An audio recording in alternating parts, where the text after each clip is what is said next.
it no secret that I think 2024 has had one of the weakest re-release lineups in the history of the Cars diecast line.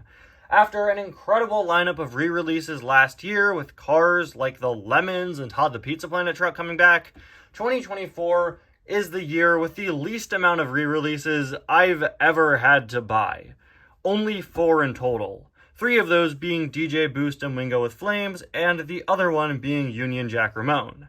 Now, obviously, I don't speak for every collector out there. Every collector has their own story, but if you are a collector that's been buying Cars diecasts at any point in the last 5 years, you probably don't have that many re-releases to get this year, because nearly every car, with the exception of only about 6 or so, have been out at some point in the last 5 years.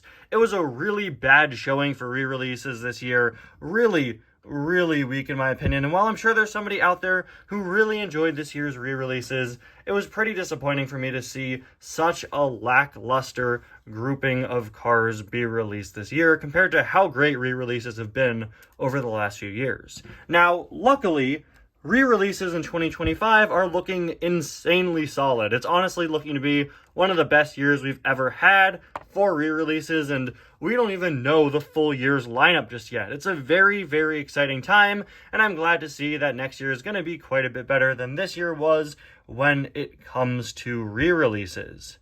And yeah, I know, I spent the last minute and a half of this review talking about how bad this year's re-releases were, but of the few good ones we got, I was really happy to see the Tuners with Flames come back. These are cars that I was never able to get the first time around. I didn't really pay attention to cars from 2013 to 2015 when they were being released all the time. I kind of went through Cars phases on and off at the time, and at no point did I remember seeing these or wanting to buy these. I probably wouldn't have wanted to get them anyway, because most of them are pretty similar to the original Tuners, just with Flames at the back. So having them come back this year, now that I'm a collector trying to get everything new that comes out, made me very excited. Not only because I could finally get the Tuners with Flames in my collection, but also because it meant I can finally get Thailand variants of the Tuners. You see, back in 2020, when the Tuners came out made in Thailand for the first time, I skipped over all of them except DJ, because I needed a replacement to my broken DJ at the time. And that's a move I've honestly come to regret. Buying the Tuners with Flames this year made me realize just how great Thailand's adaptation of the Tuners are, and now I really want to get the regular Thailand Tuners the next time they're out, because man, they are such great upgrades over the original. Anyway guys, welcome back to another review, and to another 2024 Cars diecast review. Today, we're going to be taking a look at Boost with Flames, a car that has eluded me for months. Oh my gosh, I found this guy's wave back in June, but I never found him. The only time I found him, he was stolen. It was at a Walmart, and the card back was there, and the bubble was there, and Boost was missing. And I was so annoyed, I kept looking again and again, week after week, and I finally found him in November. Better late than never, I guess. We, of course, have Boost's artwork there with the Flames edited onto the back of just your typical Boost render. Unfortunately, this does just label him as Boost and not Boost with Flames, something that I'm really not a big fan of.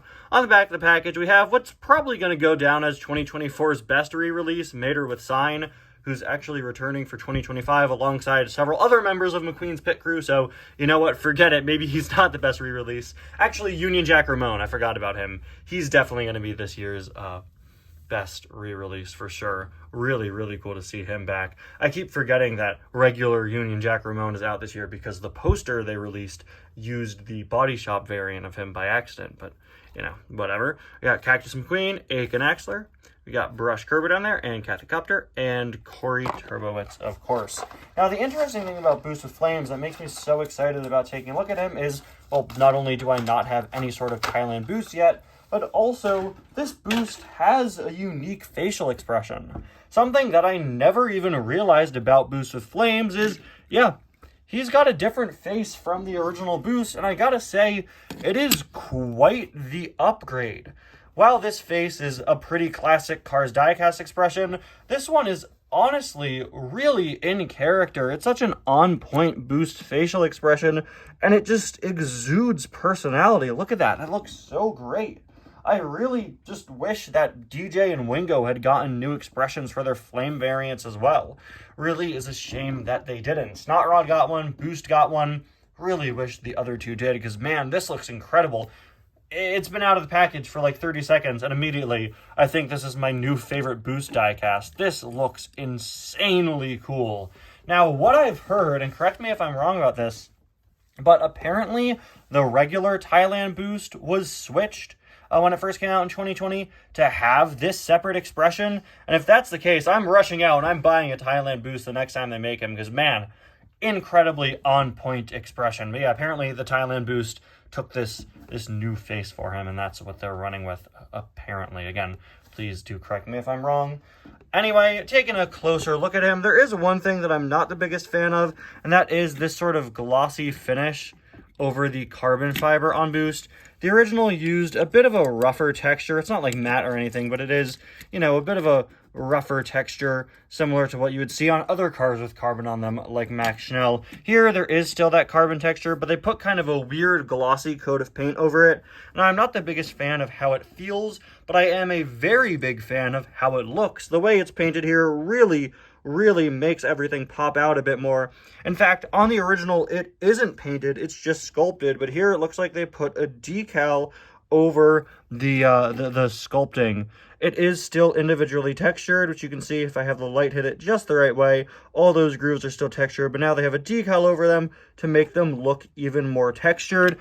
I'm sure there are definitely going to be some people out there that aren't the biggest fan of this look, and I totally get that. It's honestly taken quite a bit of getting used to for me, but I like it quite a bit. When it comes to matching the original Boost, I'd say both of these are pretty accurate in terms of the hood design, but man, this one looks really good. And as long as we still have Boost's card back here, let's just take a look and take a moment to appreciate the fact that the color seems a bit more accurate, bit of a more accurate purple there, and one of my favorite details that I don't think I even would have noticed was more accurate if I hadn't pulled out the card back right now, Boost shades are now the correct color here, which is really cool. Something I never even noticed wasn't correct about the original Boost has now been fixed for this variant, or I guess was fixed several years ago when Thailand made their first Boost. Again, I guess I'm a bit late to the party. This one is raised up, which is a really nice touch, and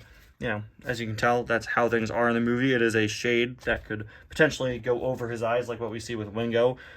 Here it is flat, just like the rest of the eye plate, which is a shame, but they did stop doing raised eyelids quite a while ago. And then again, they actually did keep the shades as a raised part on Wingo. You can see that they are separately kind of out in front of everything else.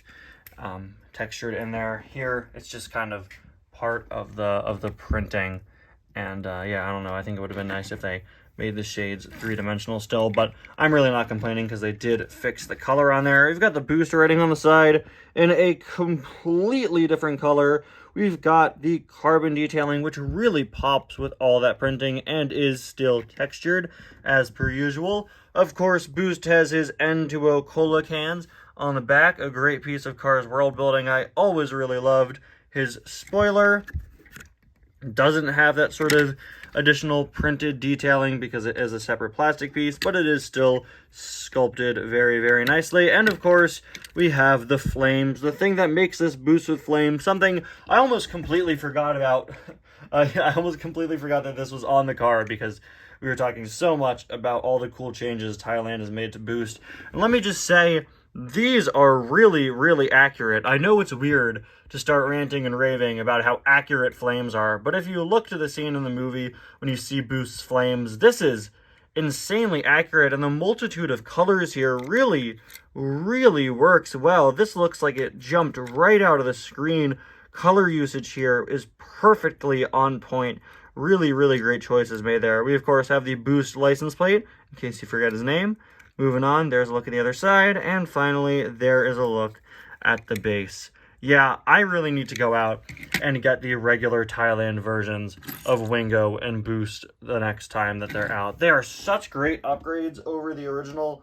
I'm honestly upset that I only have the flame variants of them, but now that I have, flame variants of them.